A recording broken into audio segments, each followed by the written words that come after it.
Friends, మీలో RuPay credit card లేని ప్రతి ఒక్కరూ ఈ వీడియోలో నేను ఎక్స్ప్లెయిన్ చేసే హెచ్డిఎఫ్సి యూపీఐ రూపే క్రెడిట్ కార్డుకి అప్లై చేసుకోండి కంపల్సరీగా. రూపే క్రెడిట్ కార్డు మీ దగ్గర ఉంటే మీకు ఎమర్జెన్సీ టైంలో అయినా నార్మల్ టైంలో అయినా కానీ 100% మీకు కంపల్సరీగా యూజ్ అవుతుంది. మీ బ్యాంక్ అకౌంట్లో డబ్బులు ఉంటే మీరు ఎట్లా భరోసాగా ఉంటారో సో ఎక్కడైనా కానీ అట్లా ఈ యూపీఐ రూపే క్రెడిట్ కార్డ్ని మీ ఫోన్పేకి కానీ గూగుల్ పేకి కానీ కనెక్ట్ చేసుకుంటే మీకు ఎగ్జాక్ట్లీ అంతే భరోసాగా ఉంటారు. ఎందుకంటే మీ బ్యాంక్ అకౌంట్లో డబ్బుల్ని ఎమర్జెన్సీ టైంలో ఎక్కడైనా క్యూఆర్ కోడ్స్కి స్కాన్ చేసి ఎట్లా పేమెంట్ చేస్తారో సో అట్లనే ఈ క్రెడిట్ కార్డ్ నుంచి కూడా క్రెడిట్ కార్డ్ లిమిట్ని మీరు క్యూఆర్ కోడ్స్కి స్కాన్ చేసేసి పేమెంట్ చేయొచ్చు. అక్కడ మీకు స్వైపింగ్ మిషన్స్ ఉండాలని అవసరం లేదు, మీ ప్యాకెట్లో క్రెడిట్ కార్డ్ ఉండాలని అవసరం కూడా లేదు. జస్ట్ మీ ఫోన్పే నుంచి క్రెడిట్ కార్డ్ నుంచి పేమెంట్ యూజ్ చేసుకోవచ్చు. 30 డేస్ తర్వాత బిల్ జనరేట్ అవుద్ది. బిల్ జనరేట్ అయిన తర్వాత 15 డేస్ టైం ఉంటుంది. టోటల్గా 45 డేస్ మీరు ఆ మనీని ఫ్రీ ఆఫ్ కాస్ట్లో అంటే ఎట్లాంటి ఇంట్రెస్ట్ లేకుండా యూజ్ చేసుకోవచ్చు. కాబట్టి కంపల్సరీగా ప్రతి ఒక్కరు యూపీఐ రూపే క్రెడిట్ కార్డ్ని అయితే అప్లై చేసుకోండి. అండ్ ఈ హెచ్డిఎఫ్సి యూపీఐ రూపే క్రెడిట్ కార్డ్ని ఎందుకు అప్లై చేసుకోమని చెప్తున్నాను అని అంటే, compare to other bank credit cards, వేరే బ్యాంక్ క్రెడిట్ కార్డ్స్తో కంపేర్ చేసుకుంటే HDFC UPI RuPay credit card అనేది ఫాస్ట్ అప్రూవల్స్ అయితే ఉన్నాయి. అంటే వీడియో కేవైసీ ప్రాసెస్ కావచ్చు, లేకపోతే ఇన్కమ్ ప్రూఫ్ వెరిఫికేషన్ ప్రాసెస్ కావచ్చు, ఇవన్నీ ఈజీగా అండ్ ఫాస్ట్గా అయిపోతాయి. సో ఎక్కువ టైం తీసుకోదు, మీకు అప్రూవల్ అనేది ఇన్స్టాంట్గా వచ్చేస్తుంది. కాబట్టి UPI RuPay credit card requirement ఉన్న వాళ్ళు ఈ కార్డ్కి అయితే అప్లై చేసుకోండి. ఈ కార్డ్కి అప్లై చేసుకునే అఫీషియల్ లింక్ అనేది నేను డిస్క్రిప్షన్లో ప్రొవైడ్ చేసా. ఈ వీడియోని కంప్లీట్గా చూసిన తర్వాత నేను అప్లికేషన్ ప్రాసెస్ ఏదైతే చెప్తానో స్టెప్ బై స్టెప్ అది ఫాలో అయిపోయి మీరు అప్లై అయితే చేసుకోండి. వీడియోని ఎక్కడ స్కిప్ చేయకండి అండ్ మన ఛానల్ సబ్స్క్రైబ్ చేసుకుని పక్కన బెల్లాల్లో పెట్టుకొని వీడియోకి ఒక లైక్ ఇవ్వండి, నాకు సపోర్టివ్గా ఉంటుంది. ఫ్రెండ్స్, డిస్క్రిప్షన్లో ఈ కార్డ్కి అప్లై చేసుకున్న అఫీషియల్ లింక్ అయితే ప్రొవైడ్ చేసి ఆ లింక్ పైన క్లిక్ చేయండి, మీరు హెచ్డిఎఫ్సి పోర్టల్లోకి వచ్చేస్తారు. సో ఇక్కడ ఫస్ట్ బాక్స్లో మీ మొబైల్ నెంబర్ ఎంటర్ చేయండి, తర్వాత మీ డేట్ ఆఫ్ బర్త్ కానీ లేకపోతే మీ పాన్ నెంబర్ కానీ ఎంటర్ చేసేసి కింద గెట్ ఓటీపీ పైన క్లిక్ చేయండి. తర్వాత మీ మొబైల్ నెంబర్కి ఓటీపీ వస్తుంది, ఆ ఓటీపీ ఇక్కడ ఎంటర్ చేసేసి వ్యూ ద బెస్ట్ కార్డ్ పైన క్లిక్ చేయండి. తర్వాత మీ డీటెయిల్స్ అన్ని కూడా మీ పాన్ కార్డ్ నుంచి ఫెచ్ చేసుకొని ఇక్కడ చూపిస్తుంది. మీ ఫస్ట్ నేమ్ కానీ లాస్ట్ నేమ్ కానీ డేట్ ఆఫ్ బర్త్ కానీ మీ జెండరు, ఈమెయిల్ ఐడి, మీ అడ్రస్ అదంతా కూడా చూపిస్తుంది. కొంతమందికి ఎవరికైతే సిబిల్ స్కోర్లో మీ అడ్రస్ అప్డేట్ కానీ వాళ్ళు ఉంటారో వాళ్ళకి డీటెయిల్స్ అయితే చూపించదు. ఇన్ కేస్ మీ డీటెయిల్స్ చూపించకపోతే ఇక్కడ మీ first name, last name, date of birth, mail ID, మీ అడ్రస్ ఇవన్నీ కూడా ఫిల్ చేయండి. సో నాకు ఇక్కడ ఆటోమేటిక్గా నేను అప్లై చేసే క్యాండిడేట్కు డీటెయిల్స్ అయితే వచ్చేసినాయి. ఇక్కడ జస్ట్ మనం సెలెక్ట్ చేసుకోవాల్సింది ఏంటి అని అంటే ఎంప్లాయ్మెంట్ టైప్ అయితే సెలెక్ట్ చేసుకోమంటుంది. ఎంప్లాయ్మెంట్ టైప్ దగ్గర మీరు సాలరీడా, సెల్ఫ్ ఎంప్లాయిడా, స్టూడెంటా, హౌస్ వైఫా ఏదైతే అది సెలెక్ట్ చేసుకోండి. మీరు సాలరీడ్ సెలెక్ట్ చేసుకున్నా, సెల్ఫ్ ఎంప్లాయిడ్ సెలెక్ట్ చేసుకున్నా కానీ కంపెనీ నేమ్ అయితే అడుగుద్ది. ఇన్ కేస్ మీరు సాలరీడ్ అనుకోండి ఏదైనా ఒక పర్టికులర్ కంపెనీలో కానీ గౌట్ డిపార్ట్మెంట్లో కానీ, సో ఆ కంపెనీ డీటెయిల్స్ అనేది ఇక్కడ ఎంటర్ చేయండి. మీరు ఎంటర్ చేస్తే అక్కడ కంపెనీ డీటెయిల్స్ వచ్చేస్తే సెలెక్ట్ చేసుకోండి.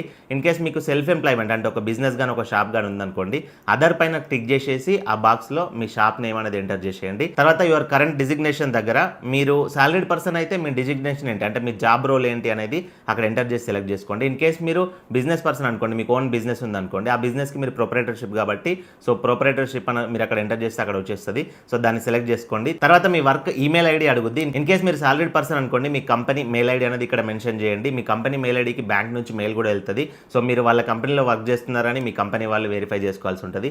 ఇన్ కేస్ మీరు సెల్ఫ్ ఎంప్లాయిడ్ బిజినెస్ పర్సన్ అనుకోండి, మీ పర్సనల్ మెయిల్ కూడా ఇక్కడ ఇచ్చేయచ్చు. సో మెయిల్ ఐడి అనేది ఎంటర్ చేసేసి కింద మీ అడ్రస్ అనేది ఆటోమేటిక్గా తీసుకుంటుంది. అడ్రస్ కరెక్ట్గా ఉందా లేదా చూసుకోండి. దాని తర్వాత మీ కార్డ్ అనేది ఇదే అడ్రస్కి డిస్పాచ్ చేయాలంటే ఇదే అడ్రస్కి డెలివరీ చేయాలని చెప్పేసి అక్కడ అడుగుద్ది. సో అక్కడ ఎస్ పైన క్లిక్ చేసేసి కింద చెక్ బెస్ట్ ఆఫర్స్ పైన క్లిక్ చేయండి.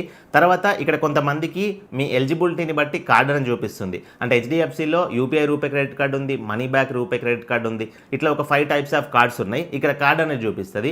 కొంతమందికి ఎలిజిబిలిటీ క్రైటీరియా అనేది కొంచెం డిఫికల్ట్గా అనిపించింది అనుకోండి, ఇన్కమ్ ప్రూఫ్ అనేది వెరిఫై చేసుకోమంటుంది. ఇన్కమ్ ప్రూఫ్ అంటే జస్ట్ మీ నెట్ బ్యాంకింగ్ లాగిన్ అయిపోతే మీ మంత్లీ స్టేట్మెంట్ అనేది చూసుకుంటుంది యూజర్ ఐడి పాస్వర్డ్ ద్వారా.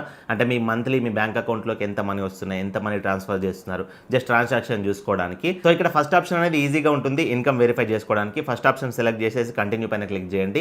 ఎవరికైనా మాకు net banking user ID password తెలియదు, మేము బ్యాంక్కి వెళ్ళి మా మంత్లీ స్టేట్మెంట్స్ అనేది డౌన్లోడ్ చేసుకుని అప్లోడ్ చేసుకుంటామంటే సెకండ్ ఆప్షన్ యూజ్ అవుద్ది మాన్యువల్గా. బట్ అది ప్రాసెస్ అనేది ఎక్కువ తీసుకుంటుంది. మీరు మాన్యువల్ పీడిఎఫ్ ఫైల్స్ అనేది అప్లోడ్ చేయాలి బ్యాంక్ నుంచి తీసుకొని, తర్వాత బ్యాంక్ వాళ్ళు మాన్యువల్గా వెరిఫై చేసుకుంటారు. సో ఫస్ట్ ఆప్షన్ అయితే నేను మీకు ఇక్కడ ఎక్స్ప్లెయిన్ చేస్తున్నా. సో ఫస్ట్ ఆప్షన్ ప్రిఫర్ చేస్తారు ఎక్కువగా. సో ఫస్ట్ ఆప్షన్ సెలెక్ట్ చేసుకుంటే నెట్ బ్యాంకింగ్ కోసం మీ బ్యాంక్ అకౌంట్ సెలెక్ట్ చేసుకోమంటుంది. ఏ బ్యాంక్ అయితే ఆ బ్యాంక్ ఇక్కడ సెలెక్ట్ చేసుకోండి. తర్వాత net banking and aggregator option అని వస్తుంది. అగ్రిగేటర్ ఆప్షన్ అంటే మీ Aadhaar card OTP, Aadhaar number enter చేసి ఓటీపీ తీసుకుంటే మీ బ్యాంక్ స్టేట్మెంట్ అనేది వచ్చేస్తుంది. సో ఆ రూట్లో అయినా వెళ్ళొచ్చు సెకండ్ రూట్లో. సో ఫస్ట్ రూట్లో వచ్చేసి నెట్ బ్యాంకింగ్, మీ net banking user ID passwords మీకు ఐడియా ఉంటే సో ఫస్ట్ ఆప్షన్ పైన క్లిక్ చేసి net banking user ID password enter చేసేసి అగ్రీ బాక్సెస్ టిక్ చేసి కంటిన్యూ పైన క్లిక్ చేసినట్లయితే మీ మొబైల్ నెంబర్కి ఓటీపీ వస్తుంది. ఓటీపీ వెరిఫై చేసుకొని మీ బ్యాంక్ స్టేట్మెంట్ అనేది తీసుకుంటుంది. మీ బ్యాంక్ స్టేట్మెంట్ అనేది అప్డేట్ అయిన తర్వాత మీ ఎలిజిబిలిటీని బట్టి మీకు ఇందాక చెప్పినట్లుగా 5 టైప్స్లో ఏదో ఒక కార్డ్ని అయితే ఇక్కడ షో చేస్తుంది. కొంతమందికి money back RuPay credit card చూపిస్తుంది, కొంతమందికి నేను స్క్రీన్ పైన చూపిస్తున్న యూపీఐ రూపే క్రెడిట్ కార్డ్ అయితే చూపిస్తుంది. సో అక్కడ మీకు ఏ కార్డ్ అయితే చూపిస్తుందో ఆ కార్డుకి సంబంధించిన బెనిఫిట్స్, క్యాష్ బ్యాక్ బెనిఫిట్స్ కూడా కింద చూపిస్తుంది. ఇంకొంచెం కిందకి స్క్రోల్ చేసినట్లయితే ఆ కార్డుకి జాయినింగ్ ఫీ ఎంత ఉంటుంది, in case joining fee wave of అయితే 0 అని కూడా చూపిస్తుంది అక్కడ. సో అదంతా కూడా మీరు చూసుకోండి, బెనిఫిట్స్, ఫీజెస్ అవన్నీ చూసుకొని కింద ఐ అగ్రీ బాక్స్ టిక్ చేసేసి గెట్ దిస్ కార్డ్ పైన క్లిక్ చేయండి. తర్వాత ఈ కార్డు డెలివరీ కావడానికి మరొకసారి మిమ్మల్ని అడ్రస్ అయితే అడుగుద్ది. సో అడ్రస్ అనేది మీరు కరెక్ట్గా ఎంటర్ చేయండి, పిన్ కోడ్తో సహా ఎంటర్ చేసేసి కిందకి స్క్రోల్ చేసేసి కంటిన్యూ పైన క్లిక్ చేయండి. ఇక్కడ స్క్రీన్ పైన చూపిస్తున్న మిగతా బాక్సెస్ ఉంటాయి బ్యాంక్ రిలేటెడ్ క్వశ్చన్స్, అవేవి ఫిల్ చేయాల్సిన అవసరం లేదు, డైరెక్ట్గా కంటిన్యూ పైన క్లిక్ చేయండి. తర్వాత final step terms and conditions box tick చేసేసి సబ్మిట్ అండ్ వెరిఫై పైన క్లిక్ చేయండి. సో దీనిపైన క్లిక్ చేసిన తర్వాత కొంతమందికి వీడియో కేవైసీ అనేది రిక్వైర్మెంట్ ఉంటుంది. అంటే హెచ్డిఎఫ్సి బ్యాంక్లో ఎవరికైతే అకౌంట్ కానీ క్రెడిట్ కార్డ్ కానీ లేని వాళ్ళు ఉంటారు కదా, సో వాళ్ళకి వీడియో కేవైసీ అనేది రిక్వైర్మెంట్ ఉంటుంది. ఆల్రెడీ హెచ్డిఎఫ్సి బ్యాంక్లో ఏదైనా క్రెడిట్ కార్డు ఉన్నా లేకపోతే సేవింగ్స్ అకౌంట్ ఉన్నా కానీ వాళ్ళ కేవైసీ అనేది ఆల్రెడీ ప్రీవియస్గా అయిపోయి ఉంటుంది కాబట్టి వాళ్ళకి వీడియో కేవైసీ అనేది రిక్వైర్మెంట్ ఉండదు. సో వీడియో కేవైసీ రిక్వైర్మెంట్ ఉందనుకోండి, మీరు ఈ సబ్మిట్ అండ్ వెరిఫై పైన క్లిక్ చేసిన తర్వాత మీకు వీడియో కేవైసీకి సంబంధించిన లింక్ అనేది మెయిల్ వస్తుంది. అండ్ ఇక్కడ స్క్రీన్ పైన కూడా స్టార్ట్ వీడియో కేవైసీ అని చెప్పేసి చూపిస్తుంది కిందకి స్క్రోల్ చేస్తే. సో దాన్ని క్లిక్ చేసేసి మీ ఒరిజినల్ పాన్ కార్డు హెచ్డిఎఫ్సి ఏజెంట్కి చూపించేసి ఒక పేపర్ పైన సిగ్నేచర్ పెట్టి మీ వీడియో కేవైసీ అనేది కంప్లీట్ చేసుకోండి. కంప్లీట్ చేసుకున్న తర్వాత వెరిఫికేషన్ అనేది జరిగి మీకు ఈ కార్డు అనేది అప్రూవల్ అయిపోతుంది. సో ఈ విధంగా మీరు హెచ్డిఎఫ్సి యూపీఐ రూపే క్రెడిట్ కార్డ్కి అయితే అప్లై చేసుకోవచ్చు. కార్డ్కి అప్లై చేసుకున్న అఫీషియల్ లింక్ డిస్క్రిప్షన్లో ఉంటుంది, అక్కడ నుంచి వెళ్ళి అప్లై చేసుకోండి. ఫైనాన్షియల్గా మన ఛానల్ సపోర్ట్ కూడా ఉంటుంది. సో ఇది కంప్లీట్ వీడియో. ఇందులో మీకు డౌట్స్ ఉంటే కింద కామెంట్ చేయండి.